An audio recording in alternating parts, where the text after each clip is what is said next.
आहोत।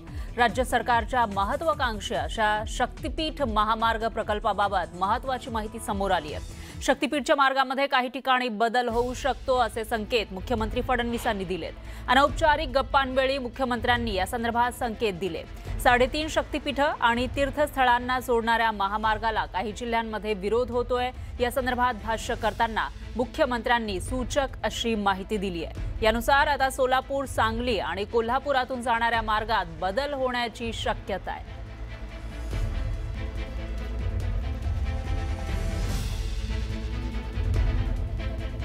तर सर्वात आधी आपण बघूयात शक्तिपीठ महामार्ग कोणकोणत्या जिल्ह्यामधून जाणार आहे, प्रस्ताव नेमका काय आहे ते आपण बघणार आहोत। तर या ठिकाणी बघतोय आपण शक्तिपीठ महामार्ग हा नागपूरवरून सुरू होईल, त्यानंतर वर्धा जिल्ह्यातून यवतमाळ असेल, हिंगोली आहे, नांदेड जिल्ह्यामधून जाणार आहे, पुढे लातूर आहे, बीड, परभणी, धाराशिव, सोलापूर, त्याचबरोबर कोल्हापूर, सिंधुदुर्ग आणि त्यानंतर गोव्यामध्ये हा शक्तिपीठ महामार्ग अशा पद्धतीने जाणार आहे। मात्र याच्यामध्ये आता जे तुम्ही बघताय या ठिकाणी त्याच्यामध्ये थोडाफार बदल होऊ शकतो। ज्या जिल्ह्यांमध्ये विरोध होतोय त्या जिल्ह्यांना वगळून हा जो महामार्ग आहे तो पुढे डिझाइन केला जाऊ शकतो। तर कोणकोणत्या जिल्ह्यांमध्ये शक्तिपीठ महामार्गाला विरोध होतोय तेही आपण बघूयात। याच्यामध्ये नागपूरवरून निघालं, त्यानंतर वर्धा आहे, यवतमाळ आहे, हिंगोली, नांदेड आणि लातूर, बीड, परभणी, धाराशिव, सोलापूरमध्ये सुद्धा विरोध होतोय, कोल्हापूरमध्ये सगळ्यात जास्त विरोध होतोय, सिंधुदुर्ग जिल्ह्यामध्ये सुद्धा या ठिकाणी हा महामार्ग जाणार आहे। या जिल्ह्यांमध्ये मात्र सगळ्यात मोठा विरोध जो आहे तो परभणीमध्ये होताना दिसतोय, बीडमध्ये होताना दिसून येतोय आणि त्याचबरोबर कोल्हापूरमधून सुद्धा विरोध हा सुरुवातीपासूनच होत आलेला आहे। तर हे जिल्हे कदाचित या महामार्गातून वगळले जाण्याची शक्यता आहे। सोलापूरमधूनही या महामार्गाला विरोध होताना दिसून येतोय आणि त्याच्यामुळे हे 4 जिल्हे आता वगळले जातात का असा सगळ्यात मोठा सवाल या ठिकाणी उपस्थित होतोय। आणि या विषयाधिक माहितीसाठी आपले प्रतिनिधी ज्ञानेश्वर साळोखे हे आपल्या सोबत जोडले गेले आहेत कोल्हापूरमधून, त्यांच्याकडेही आपण जाणार आहोत। मात्र अनावश्यक आहे, त्याला समांतर असणारा रस्ता पूर्ण क्षमतेने वापरला जात नाही आहे। महाराष्ट्राला कर्जाच्या खाईत लोटणारा हा रस्ता आहे, त्याची काही गरज नाही आहे, त्याच्यामध्ये मोठा भ्रष्टाचार होतोय।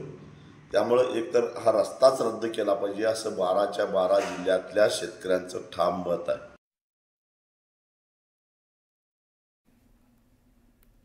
तर राजू शेट्टींची ही प्रतिक्रिया आपण ऐकलेली आहे। यानंतर आपण जाऊयात आपले प्रतिनिधी ज्ञानेश्वर साळोखे यांच्याकडे, ते कोल्हापूरमधून आपल्यासोबत जोडले गेले आहेत। ज्ञानेश्वर, काय सांगाल? आपण बघतोय आता मुख्यमंत्र्यांनी संकेत दिलेले आहेत आणि कोल्हापुरातून सगळ्यात आधी विरोध सुरू झाला होता या महामार्गाला।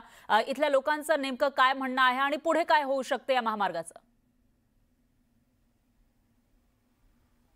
साधारण मुख्यमंत्र्यांचा हा महत्त्वाकांक्षी प्रकल्प म्हणून या प्रकल्पाकडे आहे ते बघितलं झालं।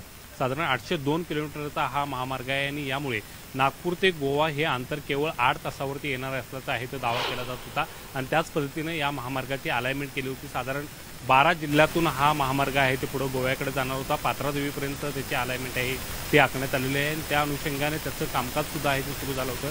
काही जिल्ह्यातमधल्या भूसंपादनाच्या ऑर्डर सुद्धा काढण्यात आल्या होत्या, मात्र त्याला तीव्र असा विरोध आहे ते काही जिल्ह्यामध्ये झाला। विशेषतः कोल्हापूर, सांगली या 2 जिल्ह्यांनी यामध्ये विरोधामध्ये आघाडी घेतली होती। इथले सर्वपक्षीय नेते सुद्धा या रस्त्याच्या विरोधामध्ये गेल्याचं पाहायला मिळते आणि याचा फटका सुद्धा आहे तो महायुतीला लोकसभा निवडणुकीमध्ये बसला होता आणि त्या अनुषंगाने ह्या महामार्गाला तात्पुरती स्थगिती देण्यात आली होती। मात्र पुन्हा निवडणुका झाल्यानंतर आहे तो हा महामार्ग आखण्याचा प्रयत्न आहे तो झाला, त्याची अलाइनमेंट करण्याचा प्रयत्न झाला, मात्र त्याला सुद्धा तीव्र आणि कडाडून भूसंपादनाला विरोध झाल्यानंतर अखेर मुख्यमंत्र्यांनी आज बदलण्याची आहे ती भूमिका घेतल्याचं पाहायला मिळते। मात्र अलाइनमेंट बदलली तरी कोल्हापूर, सांगली, सातारा बरोबर आहे ज्ञानेश्वर। त्याच्यामुळे आता पुढे नेमकं काय होणार, कशा पद्धतीने हा महामार्ग डिझाइन केला जातो ते बघावं लागेल। धन्यवाद तुम्ही दिलेल्या या सविस्तर माहितीसाठी।